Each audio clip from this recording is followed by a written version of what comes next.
danna subscribe, kana sannan ku je ku danna alamar ƙararrawa domin sanin saƙonninmu idan mun ɗora akai-akai. Mun gode. Jama'a assalamu alaikum, sunana Ibrahim Usman wanda aka fi da matashin dattijo a masana'antar shirya fina-finan Hausa. Inna lillahi wa inna ilaihi raji'un, inna lillahi wa inna ilaihi raji'un, inna lillahi wa inna ilaihi raji'un. Muna yi wa babanmu fatan alkhairi. Ya Allah, Allah ka sa wannan mutuwa ta zama hutu a gare shi. Wannan rashin lafiya da yayi, Allah ka sa ka fara shi. Ya Allah ka karɓi bakuncin shi.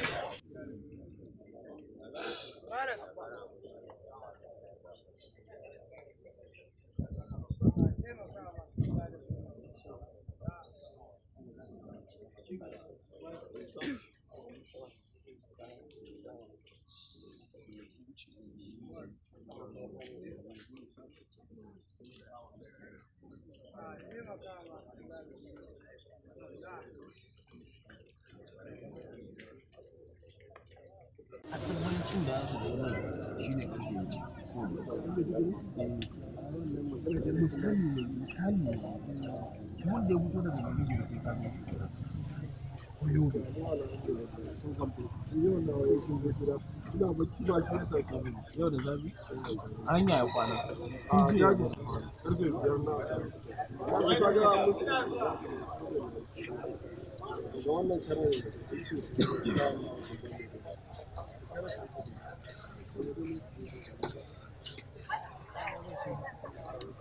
so da mun da an samu an sa tara mutane da su halarta suna da yawa sosai.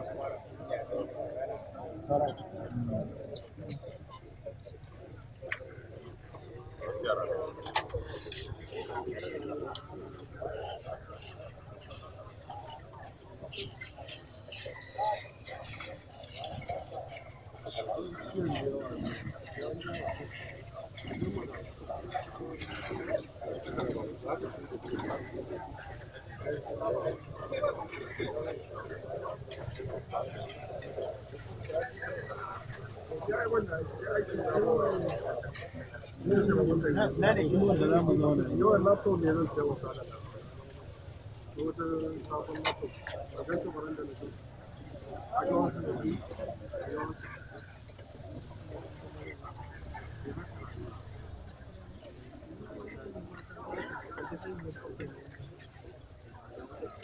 wani kayan mu karnin da ya wuce wancan da wuce darakta ko ka ga ba wasa ka ga ba wasa ga ba wasa na ga ba dauke da wasa na ne da ake da dauke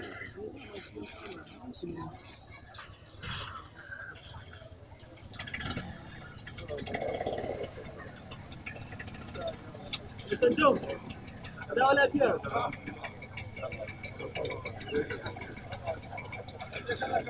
yanzu na ganka ji ma wallahi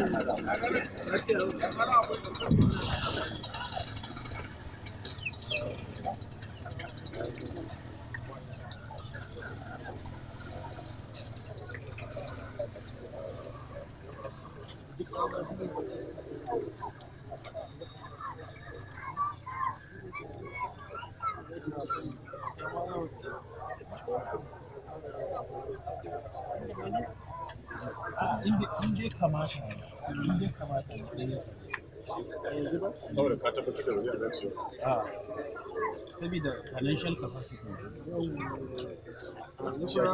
ya samu gurin yin mata da yawa ba haka Allah ya ce wanda ma ka ce Allah ya ce to ɗayan ma da a cikin da shi na laji ne ya kai idan ɗan ya ba ya samu wani aiki cin da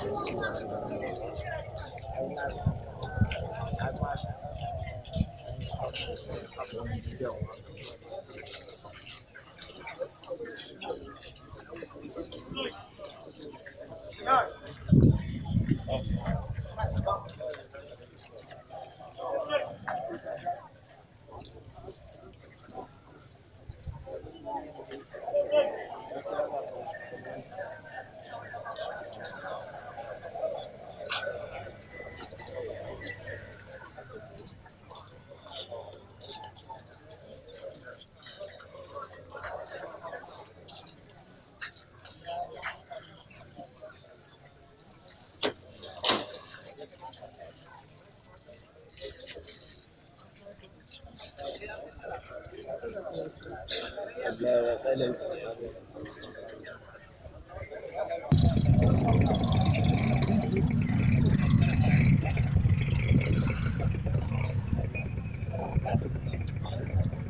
Assalamu alaikum, sunana Abdullahi Abbas, ni producer ne a masana'antar shirya fina-finan Hausa.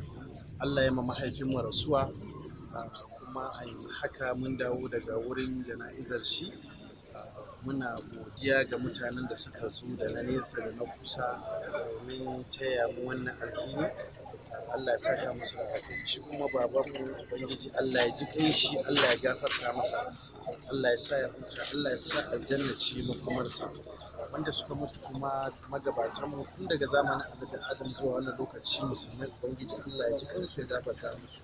Mu kuma in ta mu ta zo Allah sa mu cika da kyau da imani ya Allah. Allah ya nuna mana mu ma yadda za mu samu shaida irin yadda yake samun shaida. Allah ya sa ya huta, Allah ya gafarta masa. Assalamu alaikum. Sunana kamar da kuka sani Jamilu Nafsi. Wannan rasuwa da ta shafaci ko wace ta faɗo mana lokaci daya, muna yi wa mamacin addu'a ubangiji Allah ya ji kansa, Allah ya gafarta masa. Sannan mu iyalansa da yan uwa muna kuma ƙara hakuri, addu'ar ƙara hakuri, fata da alheri a gare waɗanda suka zo daga nesa. Muna musu addu'a, muna musu godiya matuƙa, sannan muna addu'ar Allah ya kai su gida lafiya. Da sauran al'ummarmu waɗanda suka riga mu gidan gaskiya tun daga lokacin annabi Adam har zuwa yau, sabuwar kushewa tsohon kushewa ta mutu musulmi, Allah ka ji kansu, Allah ka gafarta musu. Mu kuma idan namu lokacin ya zo, Allah ka sa mu cika da kalmar shahada, Allah ka sa mu kyakkyawan ƙarshe. Al'ummarmu na nesa da na kusa waɗanda suka samu damar halartar wannan jana'iza, muna muku fatan alheri. Muna roƙon Allah ya sa kamar yadda ku zo lafiya, Allah ya mai da ku gida lafiya. mu kuma iyalan wannan mamaci Allah ya ba mu haƙuri da juriya na wannan rashin da aka yi mana. Alhamdulillahi ya Allah muna roƙonka, Allah don alfarmarka, Allah don alfarmar manzon Allah sallallahu alaihi wasallam, Allah ka amsa domin albarka da sunan Allah ka amsa domin ka bismillahir rahmanir rahim. Allahumma inni as'aluka bi anni ashhadu annaka anta la ilaha illa anta ahadus samad alladhi lam yalid wa lam yulad wa lam yakul lahu kufuwan ahad. Ya hayyu ya qayyum ya dhul jalali wal ikram, ya hayyu ya qayyum ya dhul jalali wal ikram, ya hayyu ya qayyum ya dhul jalali wal ikram. Alhamdulillahi rabbil alamin.